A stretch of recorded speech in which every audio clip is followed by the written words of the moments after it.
La SEC lance le projet crypto pour mettre les marchés américains sur la blockchain. On vous explique tout. Depuis l'arrivée de Paul Atkins à la tête de la Securities and Exchange Commission, SEC américaine, la tendance est à l'ouverture réglementaire pour le secteur des crypto-monnaies. Un changement de dynamique qui vient de prendre un tournant historique avec le lancement du Project Crypto.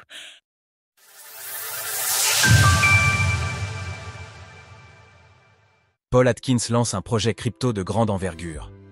L'adoption institutionnelle et boursière du secteur des crypto-monnaies et de ses fonctionnalités associées connaît une accélération sans précédent depuis l'arrivée de l'administration Trump à la Maison-Blanche. Une dynamique dont le maître mot se résume à la mise en place d'un cadre réglementaire clair et effectif, réclamé depuis des années par les acteurs locaux de cet écosystème. C'est la raison pour laquelle l'arrivée de Paul Atkins à la tête de la SEC a rapidement représenté un espoir d'ouverture dans le domaine. Des attentes qui pourraient bien trouver une mise en œuvre historique, si l'on en croit les annonces faites lors de sa dernière conférence sur le Leadership américain dans la révolution de la finance numérique. Nom de code, projet crypto, qu'est-ce qu'une security et qu'est-ce que cela implique pour les crypto-monnaies ? Pour réaliser la vision du président Trump de faire de l'Amérique la capitale mondiale des crypto-monnaies, la SEC doit examiner de manière holistique les avantages et les risques potentiels du passage de nos marchés d'un environnement off-chain à un environnement on-chain. Paul Atkins, qu'est-ce que cela implique concrètement ? Dans les faits, l'intervention de Paul Atkins pose les bases de ce qui semble être une infrastructure blockchain dédiée au marché financier.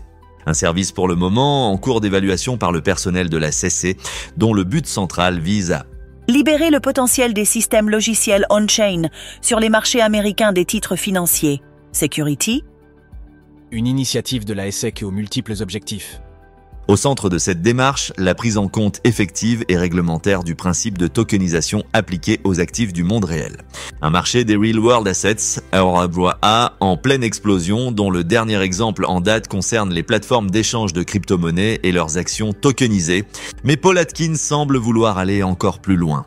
En effet, il souligne le développement jugé très judicieux des super applications mises en place par les exchanges crypto, comme dans le récent cas du Coinbase Wallet devenu la Base App aux multiples fonctionnalités.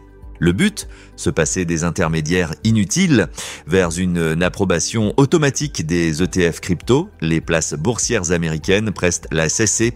Les lois fédérales sur les titres financiers ont toujours supposé l'implication d'intermédiaires qui exigent une réglementation. Mais cela ne signifie pas que nous devions interposer des intermédiaires là où les marchés peuvent fonctionner sans eux. Paul Atkins. D'autres sujets sont également sur la table de ce projet crypto, comme une réforme des règles pour l'autoconservation, self-custody des crypto-actifs, l'intégration de certains protocoles de la finance décentralisée, DeFi dans les marchés régulés et la mise en place de procédures de lancement de tokens, TGE, d'airdrop et d'initial coin offerings, ICO, conformes à la législation aux États-Unis. Plus concrètement, Paul Atkins souhaite très clairement encourager le retour des entreprises crypto contraintes à l'exil en raison de l'hostilité réglementaire de son prédécesseur tout en évitant de nouveaux départs.